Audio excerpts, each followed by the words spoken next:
morning, everybody. Thank you so fast for the introduction. We keep it brief like that. The less says about what I did at Treasury, the better, I suppose. But actually, I did quite a lot of Treasury related to education. And one of the things we looked at was the relationship between the funds that we allocate and the results that we are getting. And trying to draw a link between money spent and the results. And that is really the focus of the framework on program performance monitoring information, which is what I'm going to be going through today, is how do we, and this is a general question that we have in government, how do we know that we're getting value for money? How do you know that taxpayers' money is being used effectively to deliver the services that people have voted for by electing a particular political party one way or another? Okay, and this is important for a range of reasons, and we'll see that in the very first slide, is that if you're not looking at results, then you're looking at a whole lot of other things. And this is actually one of my favorite slides in government, is that it enables you to really think about things. And it says, if you do not measure results, you cannot tell success from failure. And in the education sector, that's very easy to illustrate. I mean, matrics have just started writing exams. If we don't have matric exams, how are we going to know who's successful at their education in the last 12 years and who wasn't? But it's equally a measure of the success of the education departments and the schools that those those learners attended. That if there's a 100% failure rate at a particular school, the law of averages suggests that it's not entirely the learner's fault. Okay? And so we can, as soon as we start measuring, we can tell success from failure. If we're not measuring that, we can't move forward. And if you can't see success, you can't reward it. Who likes a performance bonus? Go on, you can be honest, yeah? Who thinks they're automatically entitled to their performance bonus? You can also be honest, yeah? Okay. And that is the issue. Do you sometimes look at one of your colleagues and you say, man, how did they get their performance bonus? And the reason they get their performance bonus is because we're not measuring whether they are performing or not. And so we end up rewarding failure rather than rewarding success. And this is the importance of performance management. If you cannot reward success, you are probably rewarding failure. And that is the stark reality. And that is what we want to get away from. We want to be able to measure what people do, what the education system does, so that we can recognize and reward success and avoid the trap of rewarding failure. Okay, and then most importantly is the next two. If you don't know what success looks like, you cannot learn from it. And if you don't know what failure looks like, you cannot correct it. Okay, let's become personal. Limpopo. It's only when we knew that there was a failure to deliver textbooks in Limpopo that action could be taken to change the situation. It's only when we knew that the education department in that province, or the systems that the education department in that province had put in place, were failing to get the textbooks through to the schools, that action could be taken to correct it. So that is learning from success and learning from failure and correcting it. And that's important. We need to have systems in place that tell us in advance, preferably, not after 6 months into the education year, but in advance, that there are risks. And we see that now being put in place. In Gauteng, there's an audit of schools. Have you put in the orders for your textbooks? That is a process that needs to be monitored. Because if by the end of September schools have not ordered their textbooks, guess what? They're not going to be printed, they're not going to be delivered, and they're not going to be available to children on the first day of school. And so you have monitoring systems in place to highlight where there are risks and to indicate where management action is required in order to change the future. Okay. We don't want the future to happen and then have to learn from our failures. We want to anticipate the risks and adjust our management so that we can ensure success in the future. And then the last one. Tell me, when you go to a bribe, somebody asks you, who do you work for at the moment? Let's be honest, do you sort of look into the middle distance and hope they will forget that they asked the question? Okay, is DBE the flavor of the month in the public mind? May not be the flavor of the month, but we've done it once. Okay. Right, I'm talking right at the moment. Okay.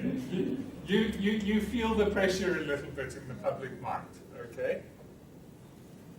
And this is what results are about, is that if you can show positive results at the end of the matric exams, if the minister can stand up and say, look, despite all the problems we've had, we've done relatively well this year, then things are forgiven.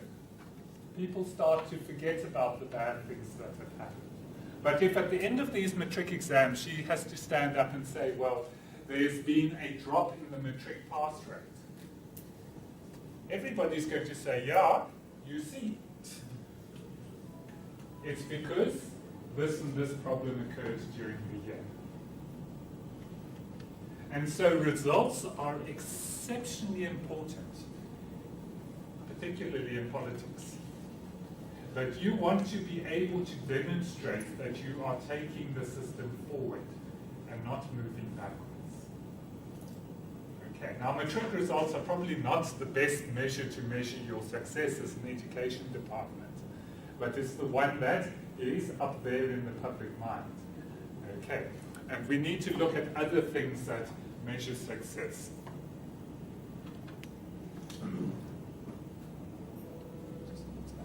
Learn how my computer works.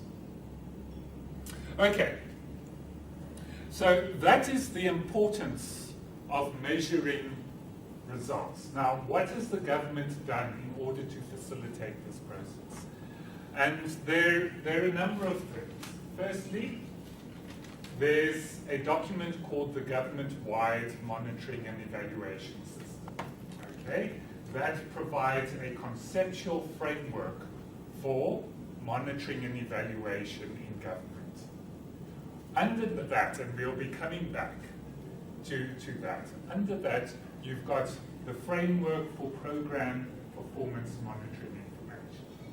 That's a document I was involved with, and that provides a number of the key definitions that we require so that we're speaking the same language. And this is very important, because if you work in the monitoring and evaluation field, you can have endless debates about what is an output, an outcome, an impact, and many people like to indulge in these kinds of intellectual exercises. And quite honestly, they're useless. They don't take us forward. Okay, we need to agree to disagree and work from a common basis. And And the framework seeks to put that common basis in place. Okay? We need to look at how we improve the structures and systems within a department, but also within government, in order to communicate performance information, gather it and communicate it to the different levels and places where it gets used. And then we need to have clear roles and responsibilities in the management of performance information. And those are some of the aims of the framework. I understand that you've been given the framework, which is great. It's not long. It's I think 14 or 15 pages. Last time I checked. Take time to read it. Okay, it's not difficult stuff, and then you can put that on I've done it list and move on in life. Okay.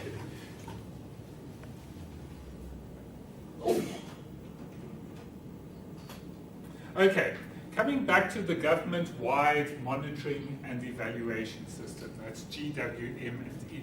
We like acronyms in South Africa. You need to conceptualize it as consisting of three different components. Okay? On the one hand, you've got Stats South Africa. Okay? They conduct surveys, they conduct censuses every so often, not often enough, and collect data on a fairly robust basis. And they measure things like, what is the educational attainment of the workforce? How many people have passed standard 3 or grade 6? How many people have passed grade 12? Where are they working now? What impact does education have on productivity? These are the kinds of things that you are able to begin to measure with statistical information. Okay, so they gather a body of information. Then you have the program performance information. That is another body of information. And where does that come from? Go, think about it. In government. It comes from the departments. Okay? Name 2 systems in your department that collect this kind of information. EMIS, okay, that's one, that was easy. Persal, okay, we'll give you that, although that's employment information, not performance information. Policy and plan. They use the information, okay, but we want to know systems that collect the information. Anna, okay. You've just gone through a whole lot of annotates. My son had to write one of them, got his report yesterday. Okay, so ANA is one. The matric results are the other. Your grade 3 and grade 9 evaluations, mind you, that's ANA. So are systems where you gather information. Now those are deliberate systems for gathering information. But in your everyday work, you should have systems for monitoring your activities, your outputs, so that there's a broader basis of what we call management information. Okay. Now, those 2 forms of information are fairly routine. We have routine statistics, we have routine information gathering processes within the department. And then, less routine, we need to have evaluations. And these are periodic studies where we step back and we look at the system and how it is functioning. And the presidency is trying to have what they call in Britain, quinquennial reviews. That's a horrible word, you can go and look it up in your dictionaries. Okay, it basically means every 5 years we want to review government programs. Okay, and where we step back and we evaluate whether the program is still on track, whether it is achieving results, and what we can do to improve that. Now in education you seem to do this kind of review every 6 months and decide that the curriculum needs to be changed. Okay. And this is an important process. Now the question is, can you make a judgment after 6 months that something is not working? Yes, you can. If it's a complete and utter disaster, then you better work it out quickly. Okay, you thought that was a quick trick question. Eh? But generally, if it's a fairly well-designed program, you need to give it a chance. Because obviously there are going to be teething problems. Obviously there are going to be difficulties in getting everybody on board. And so one needs to step back and say, look, let's give it a chance for 5 years. And then we have a look at it again. And this is the intention of evaluations, is that they're periodic reviews to make sure that we're on track with our programs. So we hope that CAPS is going to be given a good innings.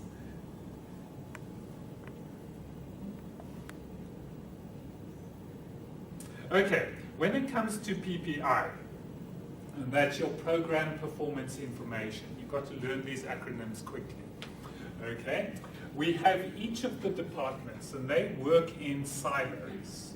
Okay, that's not bad. You've got to do your job, Health has got to do their job, Treasury has got to do their job. And you're responsible for the information within your silo. You cannot expect National Treasury to collect your information, which is what's currently happening. Okay? And so you need to take responsibility for your program performance information within the silo. There are transversal systems, and one of them was mentioned, Purcell, the other one is BAS. Okay?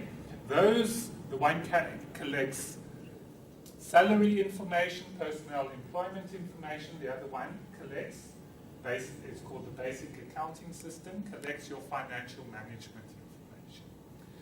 And those work across governments, and they both manage, well, one is managed by National Treasury and the other one is by the Public Service Commission. Department of Public Service.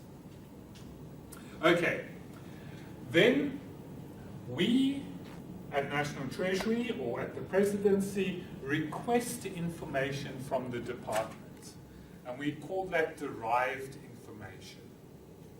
You have the original information on EMIS, on ANNA, and then we want to know how many children are attending school. So you go to your 10-day survey on EMIS, you check how many children are at school on that day, and you will give Treasury that information. Where did Treasury get the information from? From the Education Department. Okay. Where did National Education get its information from? From the provincial departments.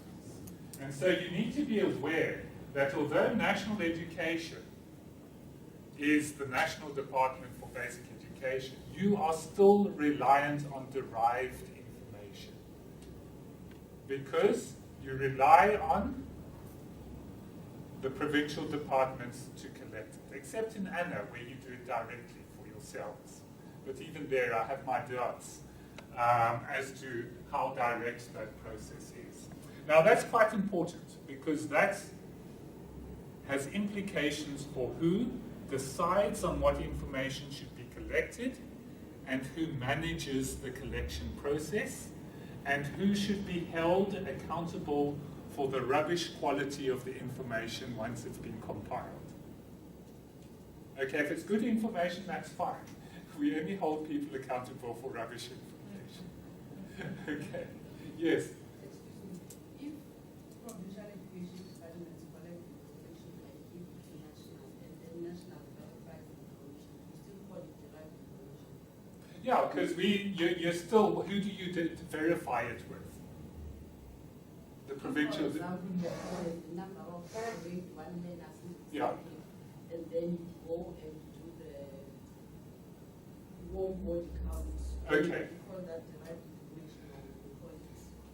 Yeah, that's a checking mechanism. That's and what you're doing is it's like the Auditor General coming and doing a quality check on the information. The original information, it still comes from the Provincial Education Department. You're just working out the standard error on the quality of that information, because you don't go to all, 15,000 schools in the Eastern Cape. How many are there? Okay, you only go to a sample of those schools. Am I right? Not always. For instance, I know there is an exercise that is being done in Yeah. where they are going to each and every school. Okay, you really trust the Eastern Cape Department of Education's information? No, they have their own reason. Yeah, well, the reason is that you don't believe the original information. let's not, you know, we're far too polite. we need to be honest, you know, when it comes to the quality of information. The only reason why you do a 100% check is because the original data set was so deficient that you couldn't place any reliance on it. In other words, if you were the Auditor General, you would give it a disclaimer, not a qualified audit, you would give it a disclaimer and say, I can place no reliance on the information that has been provided to me. Okay, so now then it becomes original information. Okay, who does this framework apply to?